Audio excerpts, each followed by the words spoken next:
Good afternoon, everyone, and welcome to Tea with Ann Marie. Super excited to have my good friends, and many of you have seen us together many years. And I'm happy to have her join me today on Tea with Ann Marie. So I'm going to bring on none other than the community leader herself, Miss Sophia Nelson. Hey, what's up, Ann Marie? Hey, what's up, Miss Nelson? Listen, too late for tea, too early for wine. What can I say? Well, there's afternoon tea. I know. All we're missing is the what is it? The cut off crust from around the bread or something, Of the whatever, bread, oh and my some God. and some scones. Girl, you know I love me some scones. It's the English in us. I know. Oh my goodness, yeah, yeah. Definitely miss having some high tea, right? Yes. Yeah. Just definitely miss just being outside, period. Like, really? Come on, people. Can we just get it together so we can be back outside? I just want to be outside. We need to be, you know what? This would be a perfect thing for you guys to plan.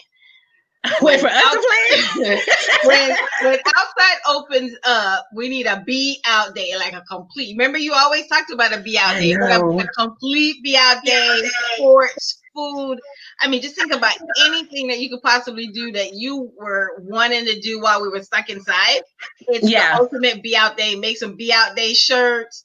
I mean, I think we'll kill it. I think we should totally do that. Like, we should totally have a be out day. No, I'm serious. I had always wanted to have one. I know. Egg toss, man in the sack race, tug of war. I mean, just take over a whole park. Bring your bike, bring your kids, bring your wife, bring your girlfriend, whatever. Just come. Or all of them together. We just need to all commiserate because, you haven't been seeing your side chick for a minute, so let's go. Be over there. Hey, listen, you got to tell her that she coming to some other function, though, I know. Well, we be out, but we ain't going to be together. I'm sorry. Let's be nice. Let's be fair. So tell us, what's been going on with you? I followed you for a while. I know you're doing some amazing things. You was running for delegate for the Democratic Party. You became a chair for one of the main committees for Leadership Florida. So tell us what's happening in Nelson's world. Oh my God. So, I did a podcast the other day and somebody was asking, what has 2020 been for you? And I'm like, damn, 2020 has been my year. Whoop, whoop. Okay. So yeah, definitely. You know what? I told them this was a time that if you weren't doing it before, it's for you. This gave you the opportunity to kind of sit back and kind of reassess where you're going and realign yourself with your goals, right? Because, we put our goals down and then kind of life kind of happened. Well, life kind of stopped for a minute. So you were able to go back to that sheet and go, okay, did I get any of that thing, any of those stuff done? If I did it, then what do I need to really do to make it a reality for now?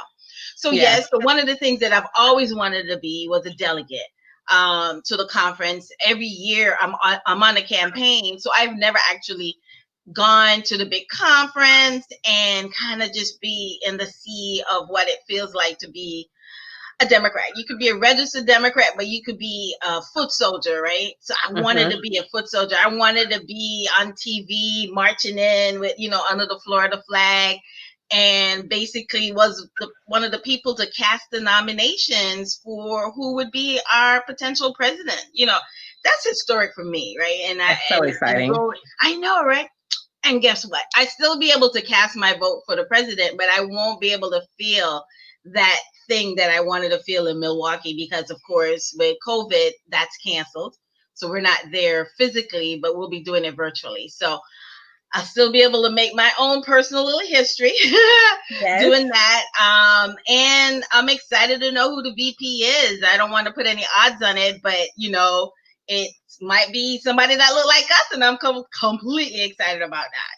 Well, hold that thought, because we're going to come back to that. So, because I really want people to understand, because you made me excited about you becoming a delegate and what that experience is like. And I really want people to understand the importance and even maybe talk about your journey, because some may not know. I know because you really helped me kind of dive into the Democratic Party and get really involved in politics. And I'll talk about that a little bit more. So I kind of, have to give you your props for getting me involved in politics many, many moons ago. But I really want you to kind of talk about your journey from getting involved in elections and campaigns and the Democratic Party and serving on the local board for the DEC to now becoming a delegate. Like, tell us about that journey.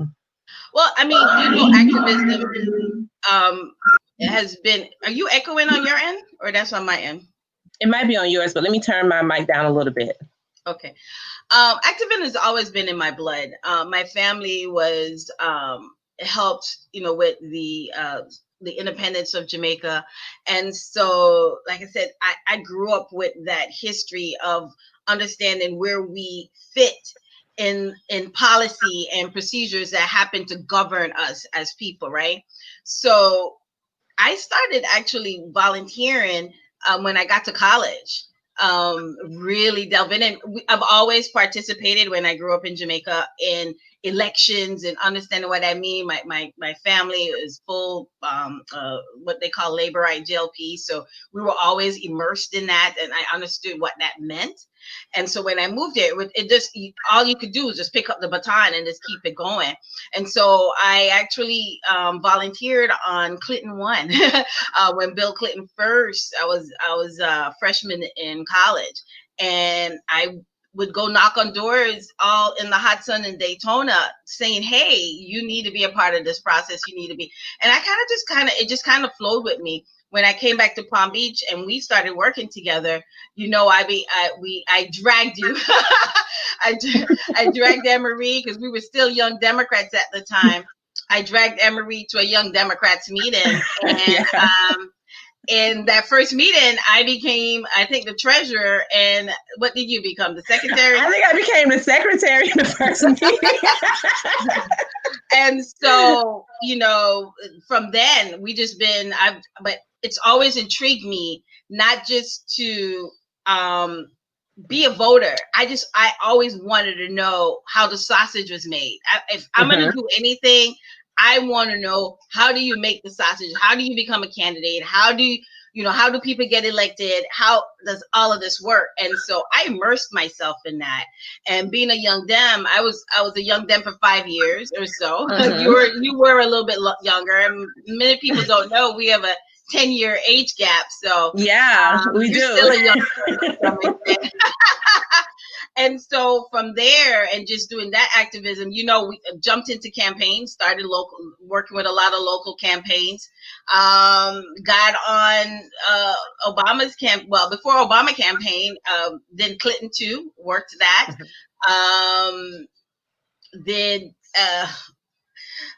My one that I cry over all the time, Al Gore, because we won that. And so we worked the Al Gore campaign. We had to hang in Chad. And I was out there fighting, with this Chad thing and trying to get the recount. So I jumped into that.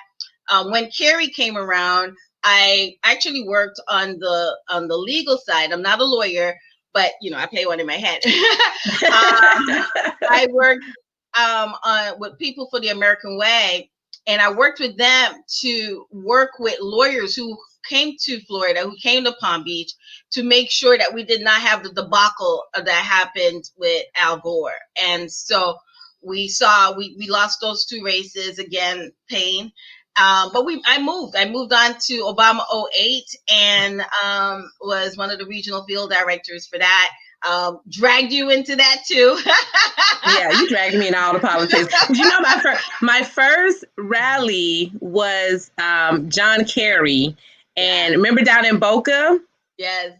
We went down to that rally. That was my first one. I had just become a citizen earlier that year, a U.S. citizen. And I was so excited because it was going to be my first time. It was my first time that I could vote in an election. And I went to my first rally with you for John Kerry. We did John Kerry. when Tavis and Dr. West did the covenant with America. We were young professionals at the time. Yeah. When we were at the Urban League, and we went to that to make sure that our voices were heard. And I think you got up and, as you always do, because I push you, and asked like one of the world's greatest questions. At that time, I can't remember what it was, but from when you talk about activism, though, Ann Marie, we're talking about the Urban League, right? Mm-hmm. And what role that actually played when we started Young Professionals, and you became the Young Professionals president, and we start going to those conferences. Yeah. Just for you to dive into those conferences to see that when you're a part of a community and you become something bigger than yourself. I always talk about that. You got to do something that's bigger than yourself. You see your full reach, right? You see the capacity that you have. You don't think you have it, but the capacity that you have when you build resources, when you build friendships, and you build a good product that people can carry with them. And I think the Urban League was able to afford us that opportunity to be in the room with decision makers on corporate level, on the political level, right? Yeah. And so you got to be in the room with people who were running for president or senator. And that's how I first met President Obama when he was senator, through the National Urban League, going to the March, the legislative conference. Yes, you went to the Urban League legislative conference. Yes. In Washington. Yeah. So, I always tell people that volunteering, if you look at it in a bigger picture and it takes you places. Yeah. And like I said somewhere else, I said, everybody said they want to start a business. But I always say, will you do your business for free? And if you're not willing to do that, then you miss out on so much other things that fulfill you as a person, that makes you whole. And I think that's what had made us, when we were a team, so well-rounded, because we made sure that we did the extras. It wasn't just about work. We really did fill our cup up with a lot of stuff. Oh yeah. I mean, we definitely were and still are the epitome of community. And we did a whole lot of pro bono work for different organizations in this community. So we don't even have to start naming them off. But, I think it definitely helped shape the people that we are today. It helped shape our involvement, our influence, that we have, the people that we've touched and connected or connected to. So, and I also give that same talk when I'm telling other entrepreneurs. They said, well, how did you start? I said, well, our company, we started out really volunteering. I became known in Palm Beach County through volunteering for the Urban League, volunteering for the Black Chamber, volunteering for Girls to Women, and, whatever other organization, Urban Youth Impact, and so, yeah. So we became known through our activism, through our philanthropy, through really giving back. And then that's how we've been able to immerse ourselves in the community and then grow our business. We didn't start a business first. Yeah, we got involved in the community first. And then it was like, oh, okay, well, while we're here, let's do good and make money. No, that is true. No. Really, it is that, because after Obama, and there was a void, especially in the Caribbean community. When I would knock on doors or call people, they were engaged, but they weren't engaged the way I think they should. And so, I made a commitment to come out of Palm Beach and start the Caribbean American Democratic Club, which is now gone on strong. We haven't missed a meeting.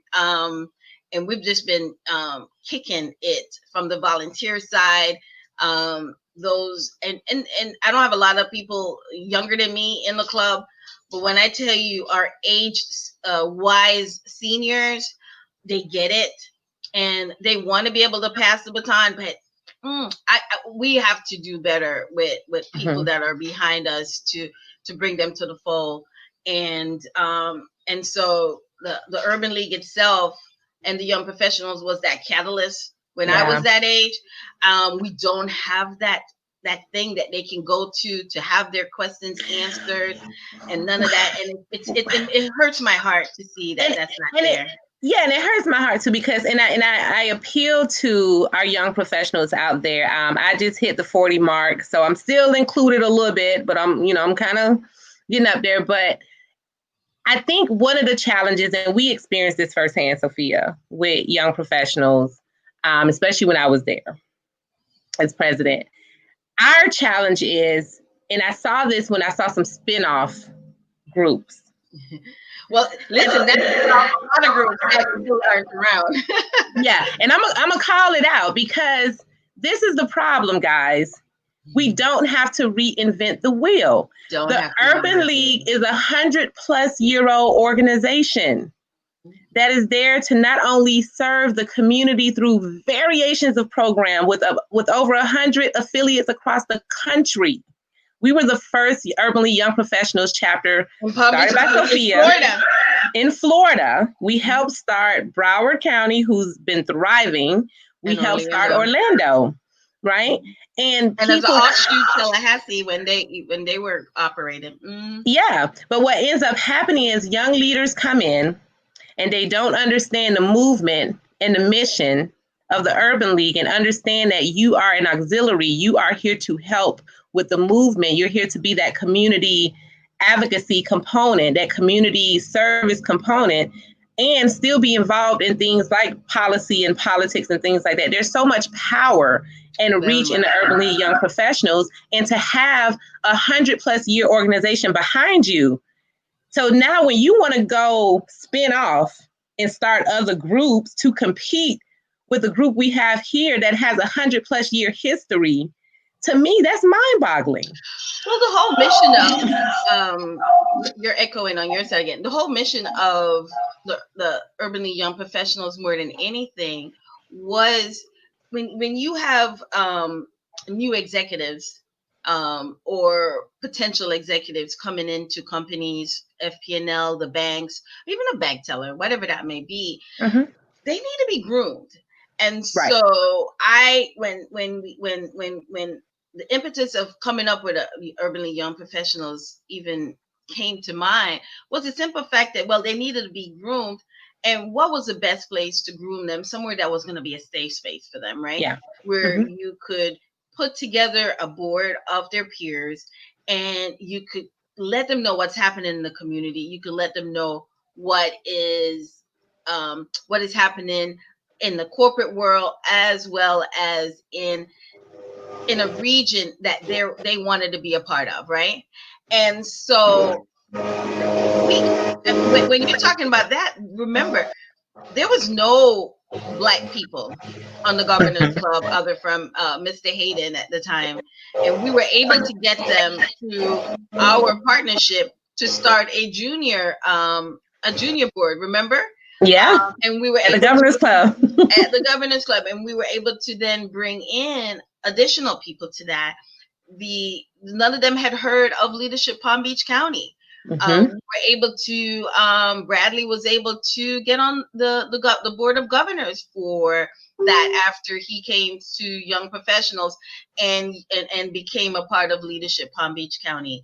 And so you're talking about the opportunities. I mean, I know Nicole Peterkin or Cummins at the time, they hadn't even started the engineer group at that time.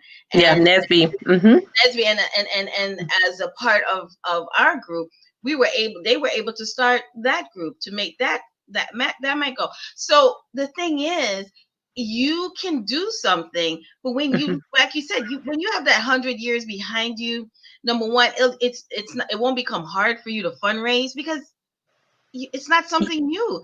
Corporations already are working with the Urban League. They want to know who's the next up and coming Black person that they can look at, or that they need to reach out to, or they need to groom. Where do they go for that? Right now, there's nowhere. So they go back. So everybody gets mad because they keep going back to the same people. Well, then where are the new people, and where can we see you? I think that's what we really did a good job of. And I encourage anyone out there who wants to get involved. The Urban League is still there, guys. The Urban League Young Professionals chapter is still there. We just need new blood. We need new people to get involved. And one of the things that we would do when we were involved, Sophia, early on when we first started it, you charted it. We made sure everyone who was under 40, under 45, that if we saw them, we didn't care what profession you were in. We didn't care what you did. If we were out at a restaurant, like, hey, so what you want to get involved in the community? You want to get involved in the young professionals? And we just talked to everyone. And that's how we were able to grow to 100 plus members, and keep people engaged. And we understood, too, that there were going to be people that come to socialize and network. There were going to be corporate climbers. There were going to be political climbers. And there are going to be people who really just wanted to volunteer and paint houses and do whatever. But we knew we had to meet the need of all of them. Everybody. So we did everything in threes. Yeah. Third Monday, third Wednesday, third Saturday. Yeah. Came to a meeting on the third Monday. No matter when it fell on that third Wednesday, we had our mixer. And on that third Saturday, we did a community thing. So whichever one, hey, I see you at all three, or I only saw you at one. I was okay with that. Yeah. You were still a member.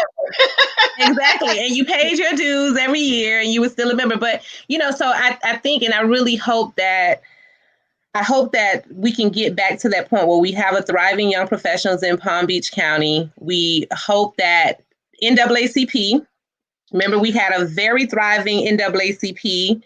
That's coming back, actually. Some people reached out to me about sharing. So I have been seeing that they have reached out to quite a few people for all three chapters to be re-engaged. So that might be coming back, which is a great thing because you need both of them working in unison to make the community whole.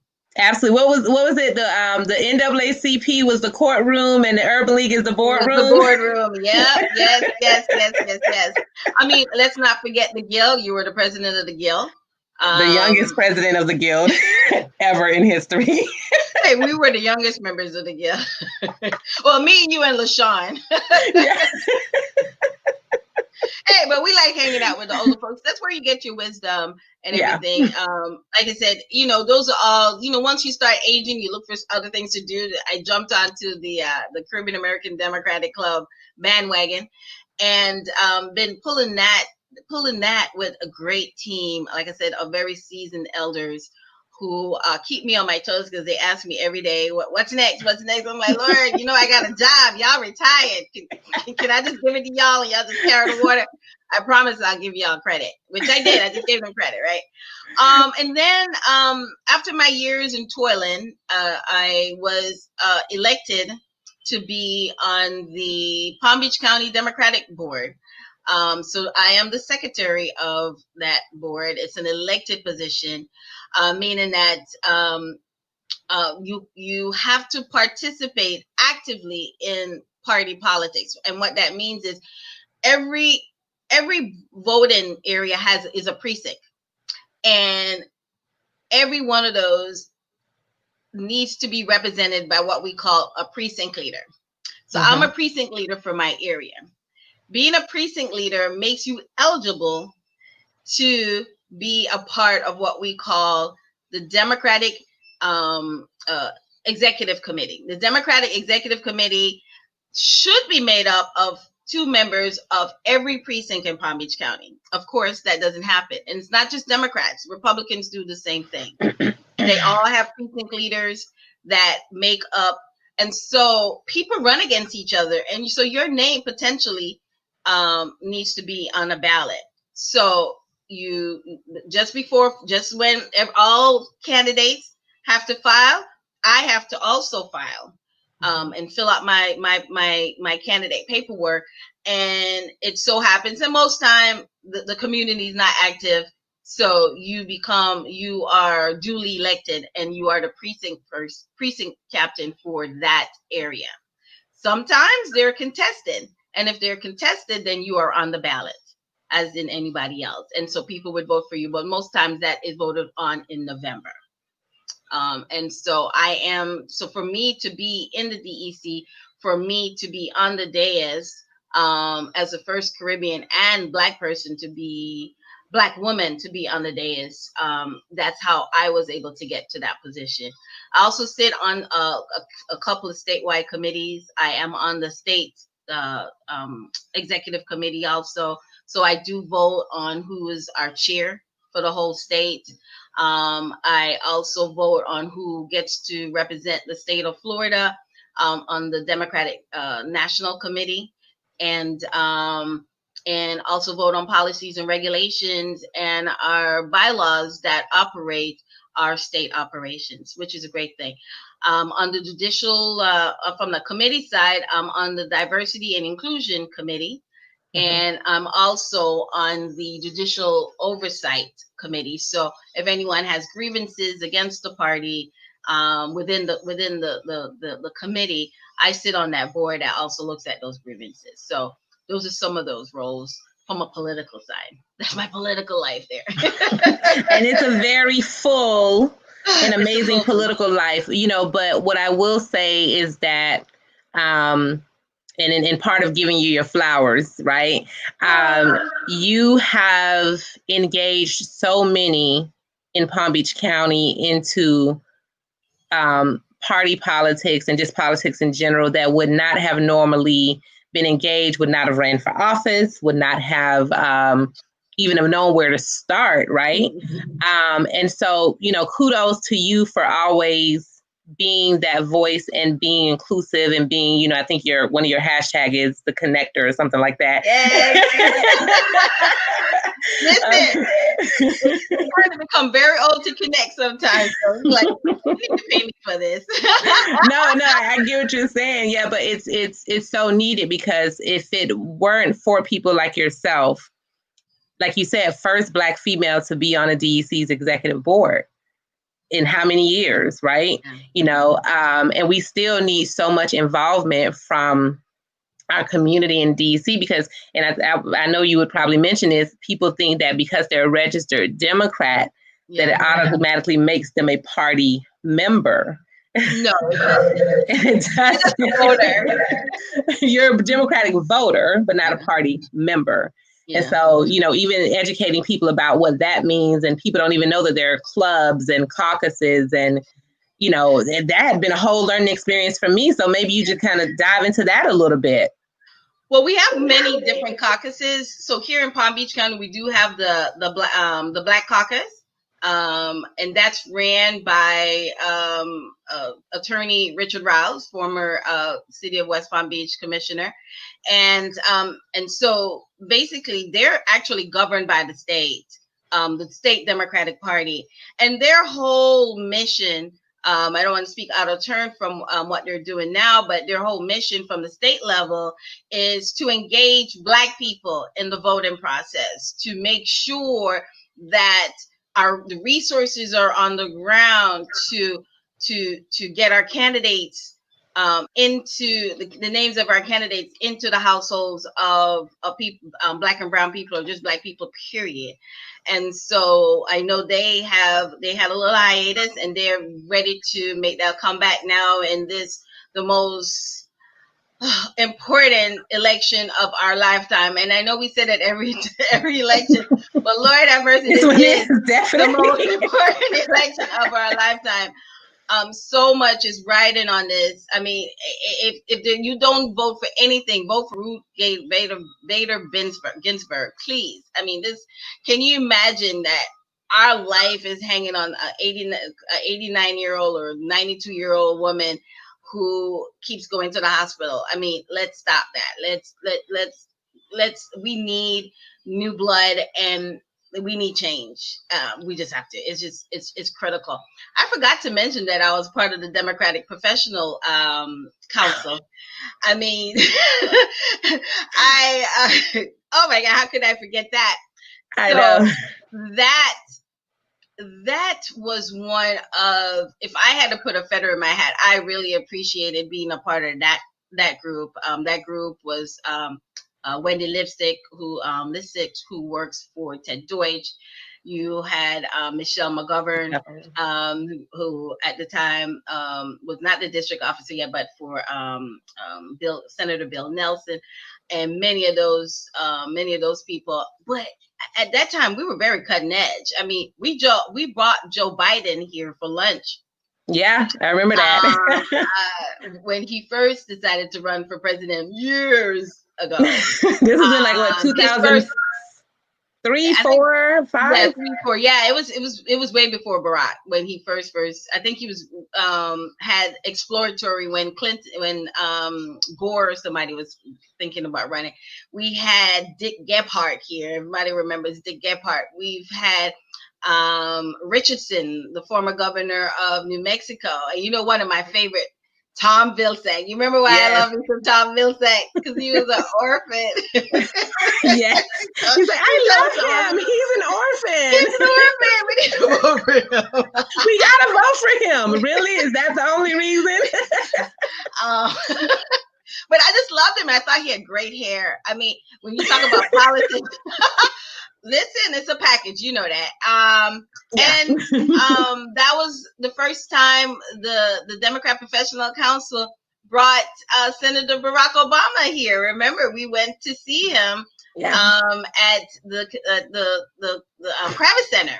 And trying to sign everything we could to get signed. Like, oh, I got a book. You had a magazine with him on the cover that you got signed. I still got my magazine, girl, but he signed it. I was like, yes, because remember, we got all dressed up because we thought we were going to be able to take pictures. And my clout didn't get us to the back that day. But we got close, though. We got real close. But what was so good about that opportunity, Ann Marie? Remember, they were having a hard time filling that place. Yeah. And they called me and I said, Ann Marie, we got to go fill this place for the senator. And we reached out to Mr. Easley at JFK. He was at JFK at the time doing his after school program. And we called everybody that was in our Rolodex. Because remember, they were charging $100, and we said, the people we getting, they can't pay. They got to come. We probably do like 50 or free. Yeah, 50 or free. We probably, if that place had 300 people in there, 150 came from us making those phone calls and said, you got to come check this guy out. People were mesmerized by him. Yeah. And he hadn't even announced, he hadn't said anything yet. He was just, the audacity of hope was what he was peddling at the time. And we hadn't bought a book because we had sold out. And so, yeah, I mean, when we really sit back and think about the journey to where we are now, it makes my heart smile for sure. Yeah. Definitely makes my heart smile from that perspective. Absolutely. And again, thank you. Because I remember my friend Dwayne came from Louisiana to visit me. He came for a spring bling, BT spring bling. And he was like, you coming to spring bling? I was like, no, I am going to see Barack Obama. He's like, who? I was like, the next president. Oh man, Hillary got this. Ain't nobody beating Hillary. I was like, I'm telling you, you got to watch this guy. Because he said he hadn't announced. I said, he hasn't announced. But this is going to be the next president. And I remember us going and paying my little $100. That was actually my first campaign contribution. My very first contribution was towards now President or former President Obama, forever President Obama. Forever president until we get another one. So speaking of president, so VP pick, what you thinking? What you thinking? Well, as a Jamaican, I'm going for the Jamaican bloop bloop bloop. So it's two Jamaican parentage people in the race, which would be phenomenal. Who's the second one that's Jamaican? I know Kamala. Susan Rice. I didn't know Susan Rice was Jamaican. Girl, yes, both of her parents are Jamaican. Okay. I not know this. I know all things Jamaican. Well, you know all the Jamaicans. You know all the Jamaicans from left to right, east to west. I know. I do my research. Hey, let me go look. Here's a funny thing. I sideswiped that just for a second. Derek Berry, our good friend, posted a picture of an NFL player who says, "Oh, my parents are from my grandparents or whatever, immigrants." But I'm definitely not kneeling for the flag. So I was like, wait a minute, let me see what his last name is. I'll make sure he's not Jamaican. He wasn't. He was from Montserrat. I was so happy to say he's not Jamaican. But so you think Kamala or Susan Rice? Well, listen, I think, from then I live in the state of Florida, and I think what a pride and joy it would be to have our Sorrell Val Demings become in the state of Florida, which is a very pivotal state, for her to be the vice president. So I think he has some great choices. You got Stacey Abrams, which I think she's a fire pit. That, her passion for voting, her passion for people, her passion for young people to be able to speak their language. She's also a great pick. Tammy Duckworth. I mean, how can you say no to a Purple Heart who's given her time, her energy to our country through the armed forces, has now turned herself to do policy work as a senator. Everyone that is up, I think we don't go wrong. We don't go wrong in any one of these choices at all. And, we can't allow them to pick any of these choices apart. We need to stand tall, because they're going to come after whoever it is, hard and strong. And we as Black women and women need to stand with whoever that is strong. We need to do 1 million women socially distanced march. Ooh, I don't know how we're gonna do 1 million women socially distant. I mean, that would take up 5 miles. What, I don't know how many miles that would be. That'd be a lot of miles. Listen, you cover the United States. I don't care what it takes for us. If they start any foolishness with whoever this nominee is and bring up all kind of crap, a 1 million woman march to show we stand with this nominee, and if you mess with her, not only are we voting, we're going to come kick your doors down.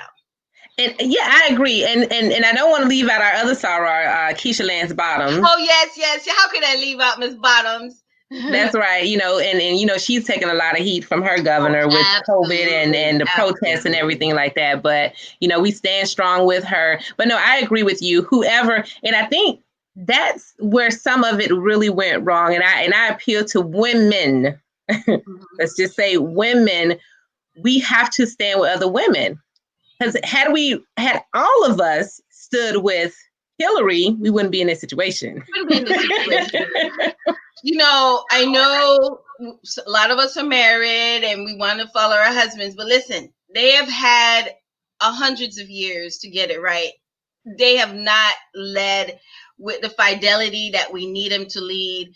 They have led with their pockets. They have led with so many other things, but not some of them with our nation at heart. And if you are checking the records, the record amount of women running for office is amazing.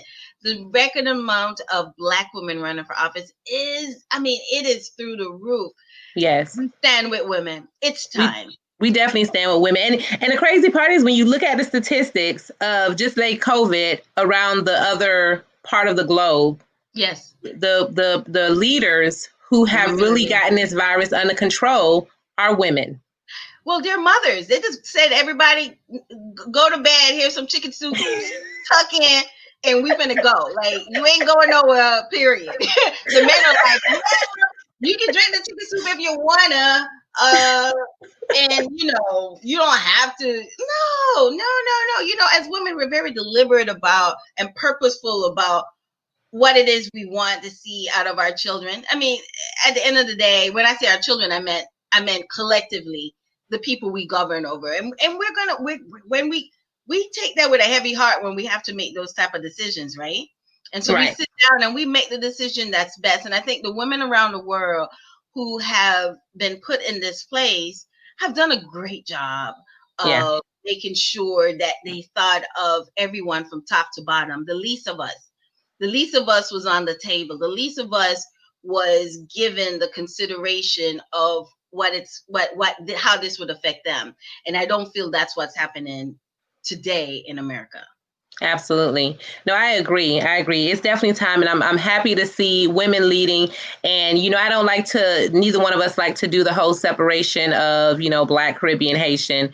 But in this particular case, there was an article that I posted that showed that a record number of Caribbeans running for office in South Florida. What is your take on that?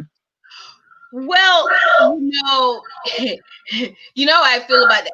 So in South Florida, it stands to reason that there's been a mantle that has been passed, Mm-hmm. that the voices that we're hearing tends to not be I kind of want to not that division really bothers me, because I don't think division per se, it's who stands up. And I wrote to someone the other day, and I was saying to them that people in my generation, and when I say my generation, I'm talking about from 35 to 65, are caught in the middle of two, what I call generations that were willing to burn it down, right? So you had the John Lewis generation, the freedom fighters that were willing to burn it down at all costs to make it all happen, right? And now we have our young people with Black Lives Matter and their activism, and they're willing to burn it down at all costs to get to where they want to be. And then you have the generation that's right here that are, some of us are scared to lose it all. So we're prickly about choices and sticking our neck out and making those hard choices about running for office, because nobody wants the skeleton in the closet to come out. I think what is happening in the Caribbean community is that they're coming with less baggage, but they're able to see America with a different preview. And with that, I think running for office is a means to an end for them. But what also happens, and it's happening in South Florida, not necessarily Palm Beach, is that you have Caribbean enclaves. So if you go to a Lauderdale or a Lauderdale Lakes, where you have a community where it's all Haitian, or it's a community where it's all English speaking Caribbeaners, you can't help but push up someone who's going to run for office because they come from that community. That doesn't make sense.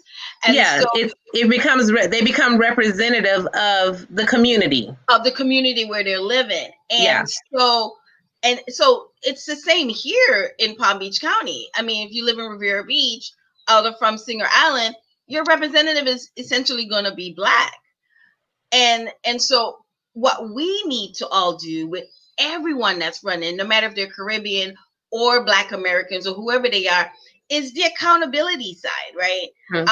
I love to see people run, but where are we as the voters once they get there? Not necessarily, when I say accountability is not with your hand stuck out.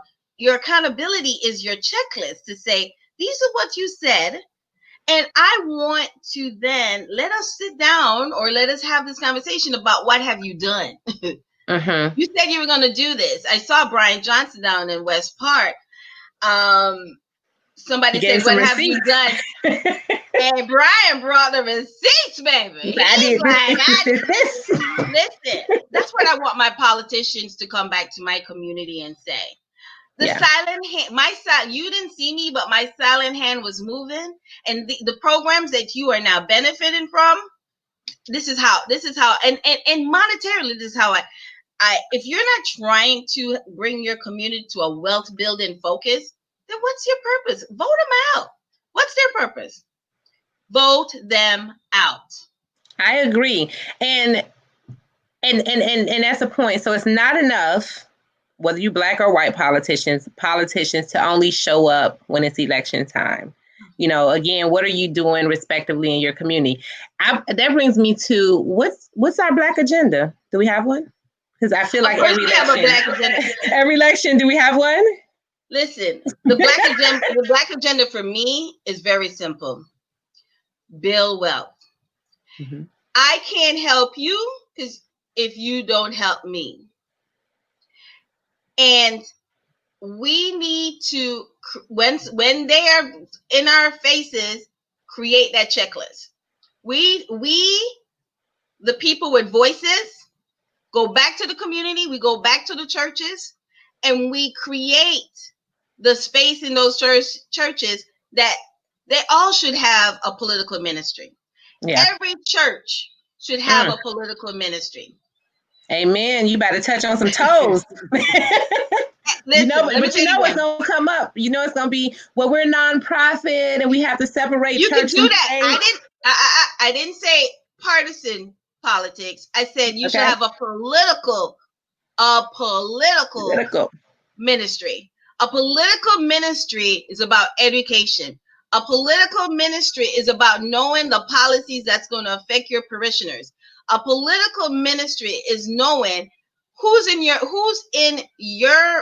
are your parishioners, what are their needs, and are they being met? If they're not being met, how can you as a church fulfill those goals, and how can you help them? Where is that voice? Because those politicians, where is the first place they want to go? To a church. A church. And 90% of the people who go to churches in urban areas do not even live in those urban areas.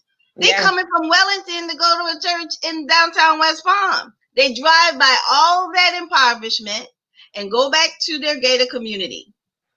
Political ministries are needed, not just food kitchens.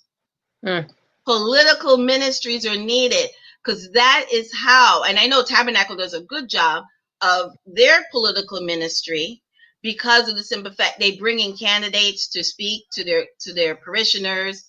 But that's a very high educational church community. So we just need it to be a well-rounded area for that sense. And that's a good point. So that's one aspect of it. What about the financial ministry? And I ain't talking about the ones that's collecting from the building fund every Sunday. Sorry if I step on some toes, folks. I'm just saying. I'm talking about the wealth building ministry for your parishioners, teaching them about wealth building. But to me, that's all political because if there's no policies that sets aside that lets people know about what the disparity is. If you have somebody in your who has a business in your pews and they're not certified, they don't even have a business tax receipt, they ain't a business. You know what I mean? Couldn't get PPP money because they weren't together. Right. So that to me is you have to understand what the framework of the political process is in your community to then move to the financial piece. It goes hand in hand. Yes. Both of them go hand in hand. No, I agree. So wealth building and hopefully you'll be participating in the National Black Economic Conference coming up August 21st through the 22nd. Absolutely, Ann Marie. That's my 10th year. I felt like I was there. You've been here for most of them, okay? But and I'll talk a little bit about the conference. It's the 10th year that we're celebrating National Black Business Month here in South Florida. And I'm so happy to see other people, other organizations really having their events to continue what was started, not by me. I didn't start National Black Business Month. We just started promoting it here in South Florida because nobody had ever heard of it and just happened to see it in Black Enterprise. So, for those who don't know, National Black Business Month is the month of August, which starts tomorrow. Yes. There's 31 days and 31 ways to support a Black-owned business. And if you're looking for a list of how you can support Black-owned business, visit blackbusinessloop.com where we list those ways. But Black business is 365. It's absolutely. Period. And the conference, this year's theme and the last few years' theme has been about generational wealth. Mm-hmm. And I'm so excited that we have 14 different seminars. 14. I actually, hopefully I can remember all of them, but, we're touching on everything from, what are the growth industries, manufacturing, construction, retail, transportation. People are not watching transportation. Transportation is going to be the largest industry over the next 10 years. And we're talking about rail, freight, ports, airplanes, everything. Transportation is one of the biggest industries. So we're looking at those growth industries. We're looking at what's hot in technology and innovation. This is beyond coding. We as people have been innovators and inventors for centuries. So as a nation, America as a nation has lost a lot of its innovation, its manufacturing, its creativity. So how are we creating new products? How are we creating new innovation, new technology?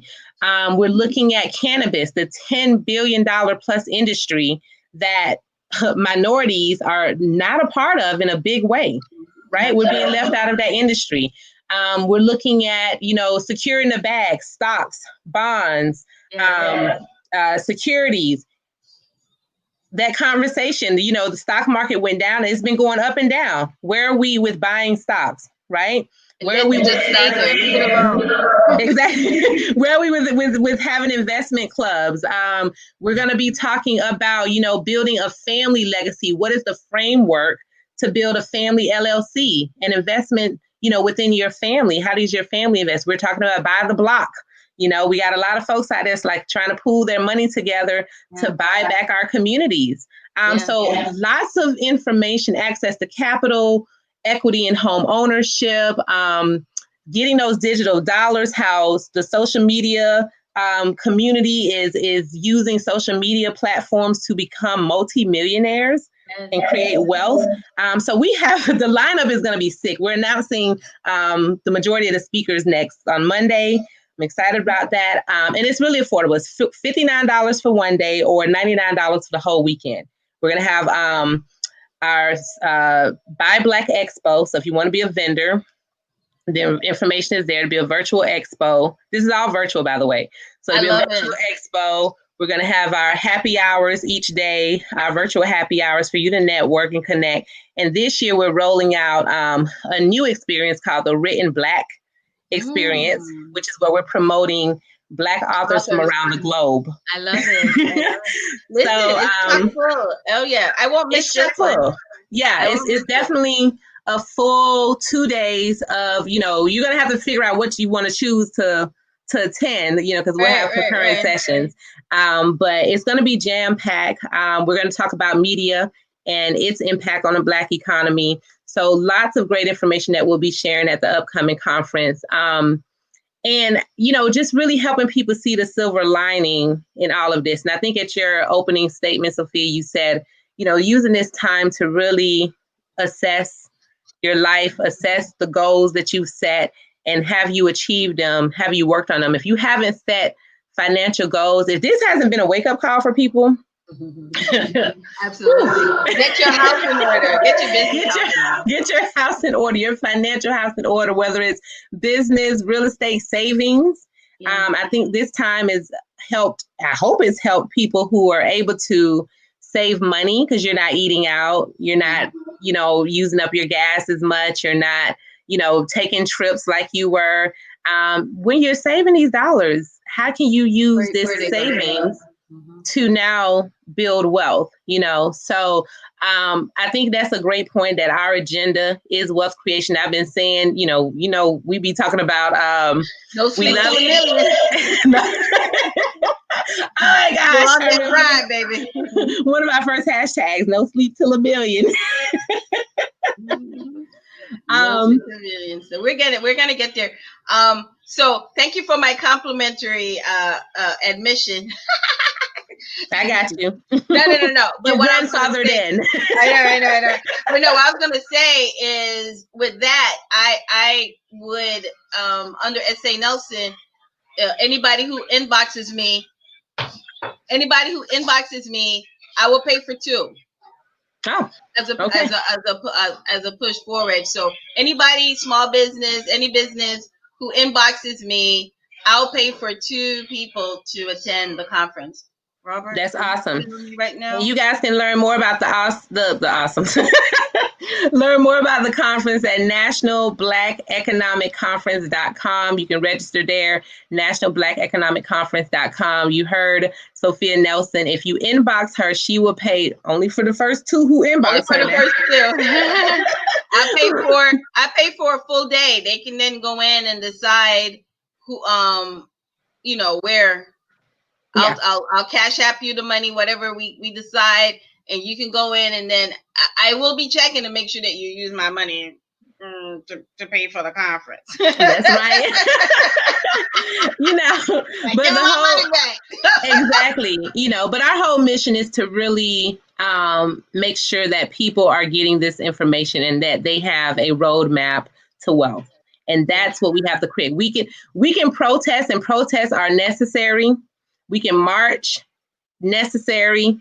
But guys, until we really start looking at how we create wealth for our families and then our community, because it spills out. It's a spill out effect. If you're able to, build a business and hire people, you're creating jobs. That means you're contributing to the economy. If you're able to make enough money where you can give back to a charity, you're now doing, you're paying it forward, right? If you have children, grandchildren, nieces and nephews, and you're able to leave, set up a trust for them for their college education, or set up a trust for them so that way when they become a certain age, they can now have a down payment for a house, have a down payment, for a business. We just don't have that in our families, right?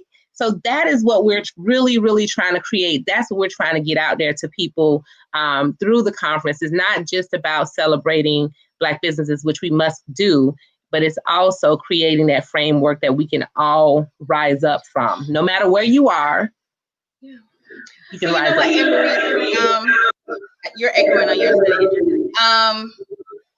Also doing business if you do business with integrity and you do good work, you can have the opportunity like us where we spun off from each other, but have been still able to be the success on both sides.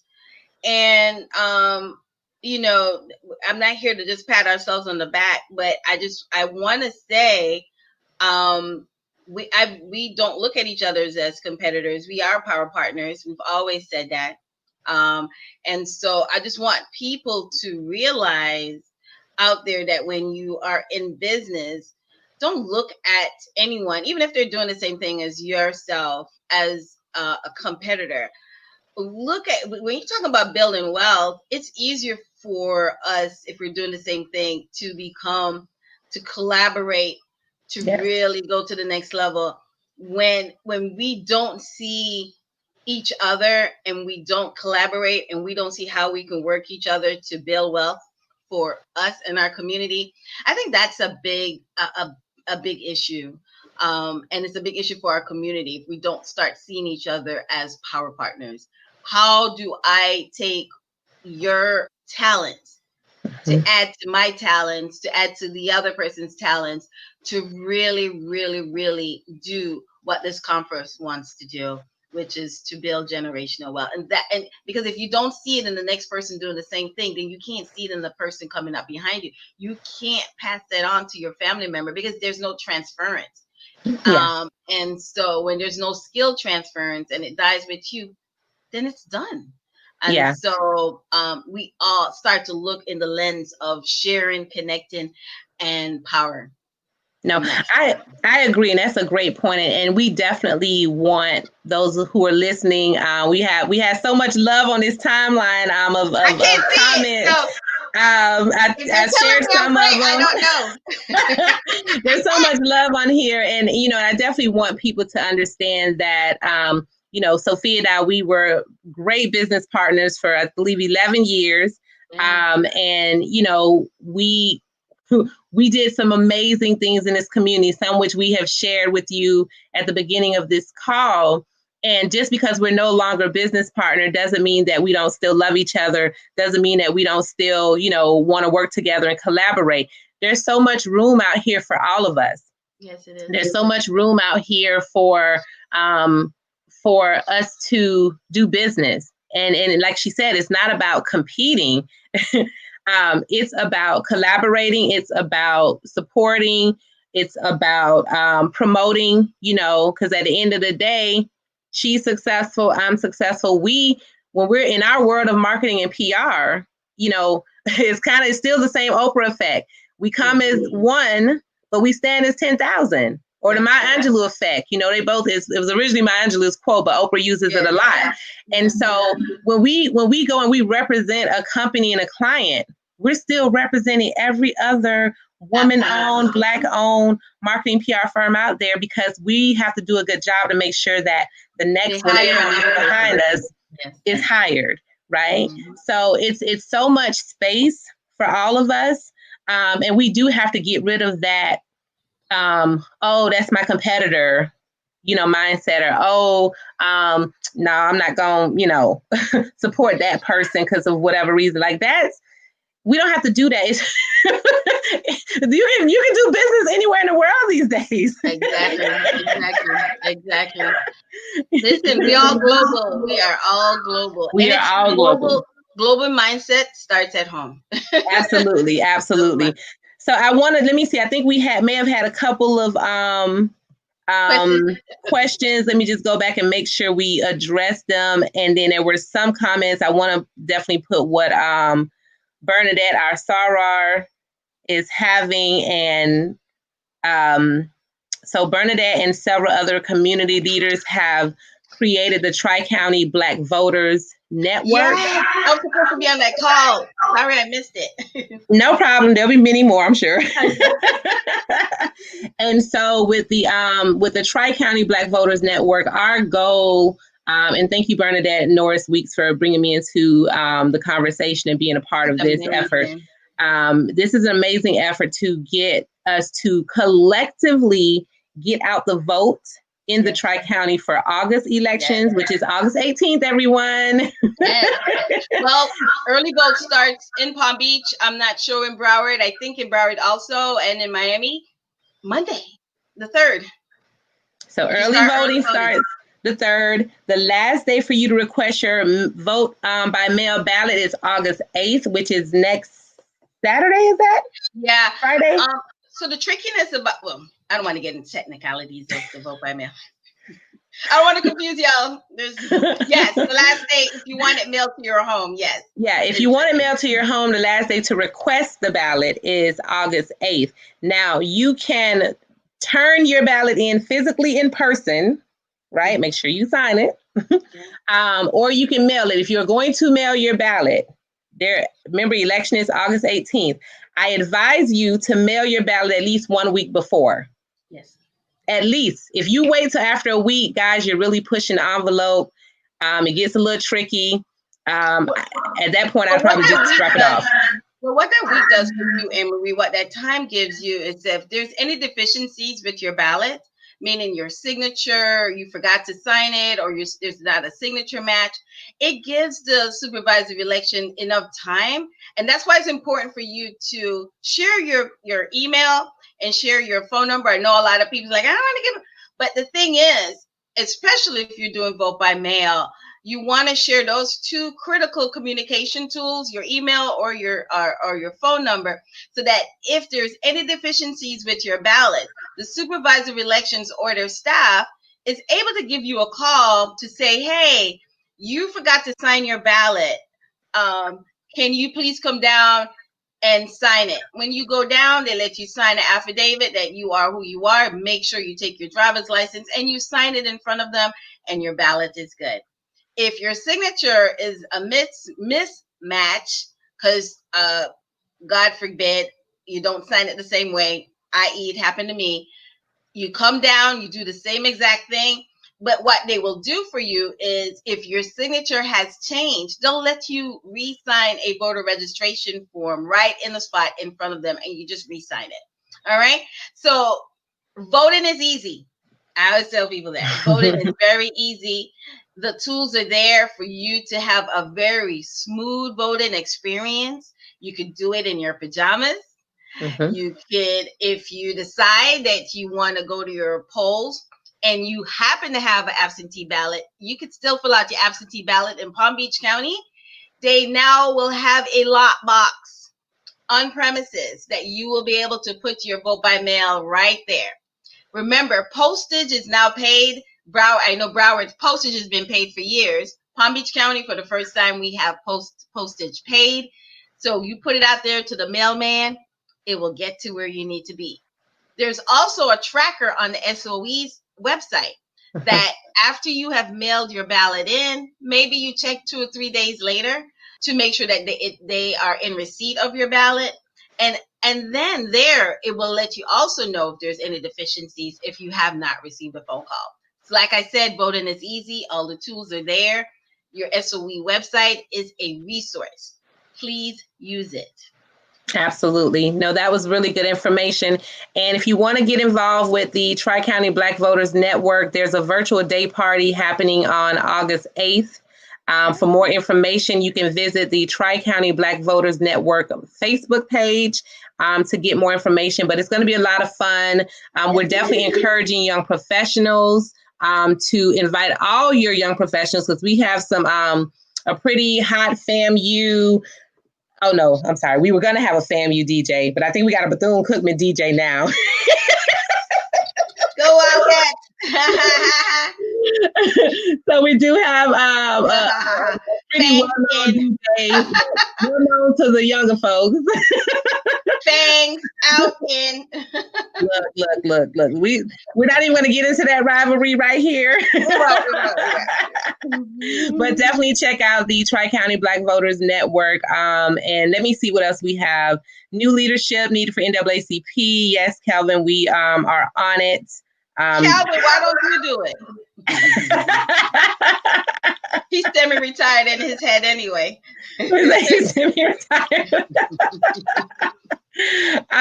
Everything else, I think, Sophia, when you go back and look, we just, have a lot of really great comments and people just really engage.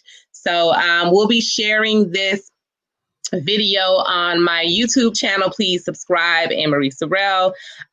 Ms. Nelson, I will make sure you have access to a copy of this so you can also reshare and repurpose on your social networks, because there's a lot of jam-packed information in here that our community needs to hear. And hopefully, I'll have you on again before November. Yes, it was so short. You had mentioned I'm a part of Leadership Florida, and so are you. And so this year, I am the chair for our region. Our region includes Palm Beach, St. Lucie, Martin, and Okeechobee County. So I'm completely excited about being able to bring some cool, innovative type opportunities to people that look like us, to let them know about Leadership Florida and what it has been able to afford you and I.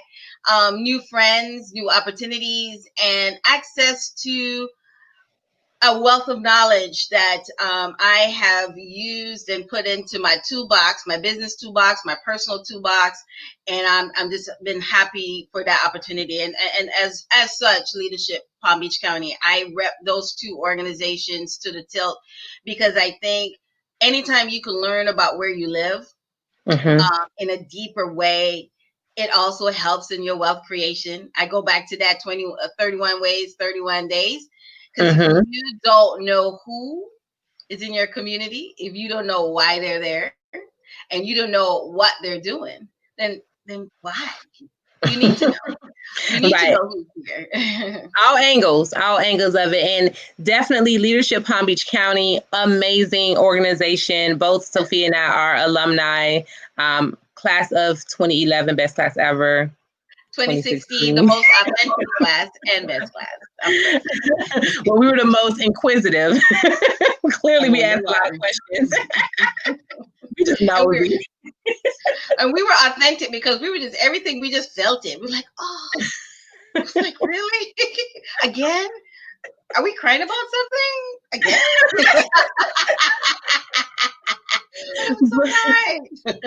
But it is a great experience. But you like you said, you really get to know the various aspects of Palm Beach County and how Palm Beach County runs and who runs it. And then same thing with the state of Florida. You get to understand the issues that are happening around the state. When you have the opportunity to go through Leadership Florida, both programs are very competitive.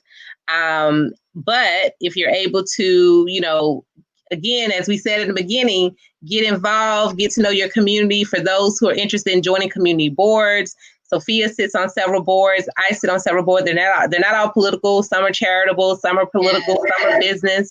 This is an opportunity for you to really get involved in your community, guys. So you can really learn and build your network and your net worth on so many levels. Hey, network builds your network. We always would say that.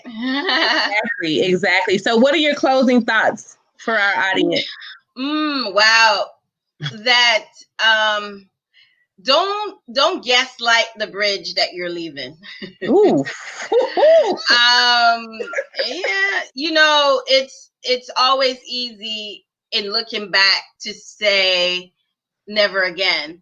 But I think looking back can also be part of that growth, part of that what makes you successful. And I think when we're talking about moving forward, it all makes us who we are. And so when you are doing business, no matter what kind of business, remember that your past, your now, and your future makes up your totality. And with that, you must do good work. Period. Mm-hmm. No, I agree. Don't gaslight your bridges. Whoa, that was my first time hearing it put that way. Well, you need bridges to connect, right? You need bridges to connect. And, but you have a good point. People can't go around burning bridges. You never know how your paths may cross. I always, one of my favorite movies, and I remember we had the talk back on it, was Crash. When we had the screening of it and we got a chance to talk out loud afterwards. But one of my favorite movies that I always remember. We need more of those. There's going to be some collaborations, I think, Ann Marie, that we're going to do in 2021. I think Absolutely. That we could bring to the world as a team, and they will hear it here first, that we're going to do some 2021 stuff. I can see it already. The Be Out Day, there's a couple of things. But go ahead, you're doing it. Absolutely. Listen, I'm here for it. But definitely the crash moment of, even you and I not burning bridges, because we never know where our paths are going to cross, and ensuring that, you keep your relationships intact. You figure out how to coexist. Right? Because we never know when we have to lean on each other. And I just want to say, just pay homage to our dear friend, DC, Norman Perkins. He was one of those people who we both met. And I was still trying to figure out, did he come to a power breakfast? How did we first meet him? Not to prolong it, but it started with Bruce. So Bruce Lewis invited us to Donnie's grand opening of Live IT T Academy, yes, downtown West Palm Beach, and we went. And as we always do when we go anywhere together, we end up being the last people there because they have good wine. Well, maybe me. And we just chatting. And DC was there supporting his dear friend Donnie, that they knew each other from New York. And that's how we met DC.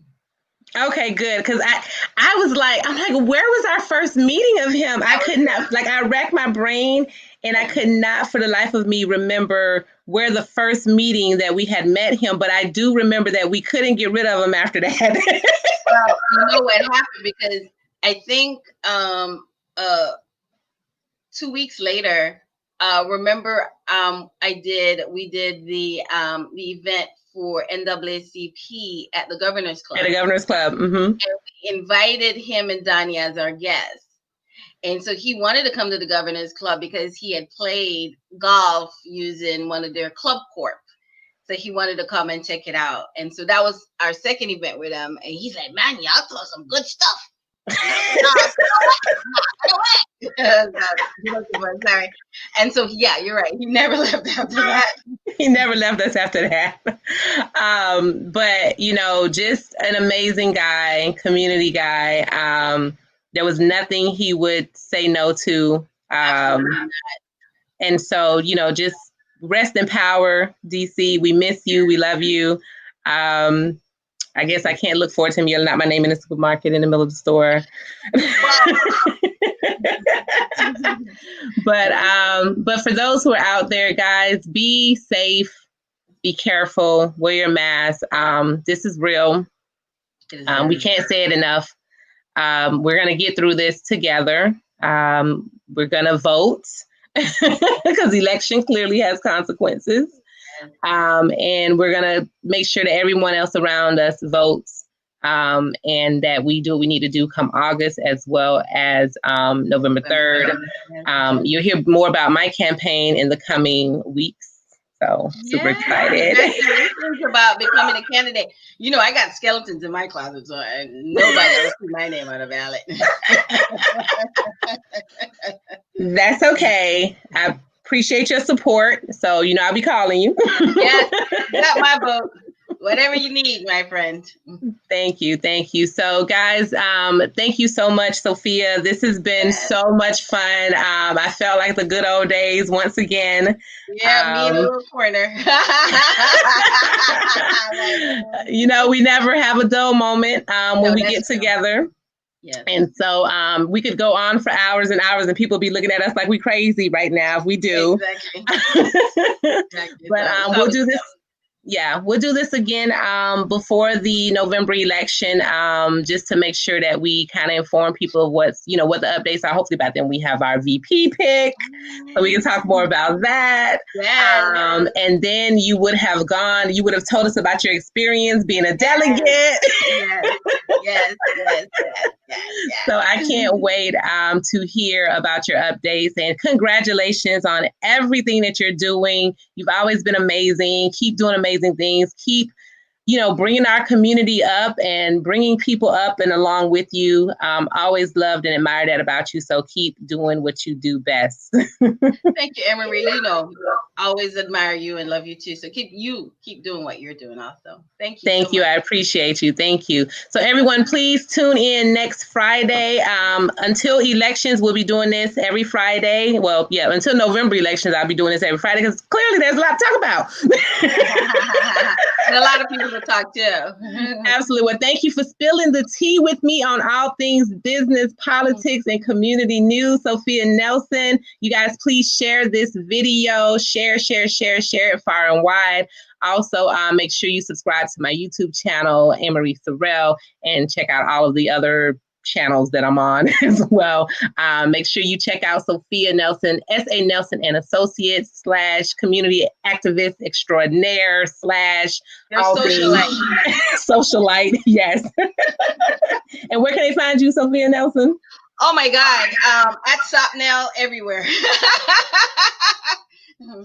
All right. Awesome. Well, thank you guys for tuning in to another great episode of Tea with Ann Marie. See you soon and be safe. Bye. Bye.